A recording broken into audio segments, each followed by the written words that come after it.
மந்திரக்குடையும் மாயக்காடும். அது ஒரு விடுமுறை நாள். சிறுவன் கவின் தன் தாத்தாவின் பழைய அறையை சுத்தம் செய்து கொண்டிருந்தான்.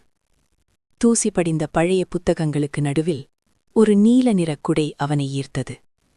என்ன இது, இவ்வளவு அழகாக இருக்கிறது என்று நினைத்தபடி கவின் அந்த பழைய குடையை மெதுவாக விரித்தான். திடீரென்று அறை முழுவதும் ஒரு பிரகாசமான நீல ஒளி பரவியது.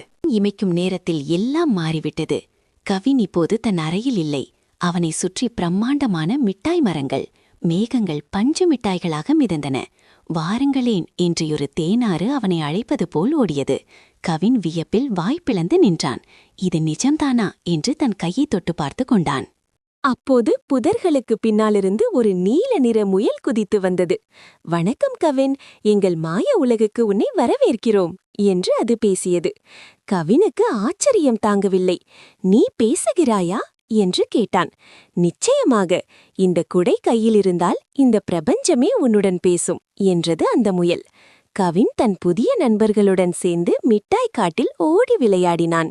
திடீரென்று தூரத்திலிருந்து, கவின், எங்கே இருக்கிறாய், சாப்பிடவா என்று அவன் அம்மாவின் குரல் கேட்டது. கவின் வருத்தத்துடன் தன் நண்பர்களிடம் விடை பெற்றான். மந்திரக் குடையை மெதுவாக மூடினான். அடுத்த நொடி அவன் மீண்டும் தன் பழைய அறையில் இருந்தான். எல்லாம் கனவா என்று நினைத்தபோது அவன் சட்டை பையிலிருந்து ஒரு மிட்டாய் கீழே விழுந்தது. அது மாயக்காட்டின் மிட்டாய். கவின் புன்னகையுடன் அந்த குடையை பத்திரமாக பெட்டிக்குள் வைத்தான்.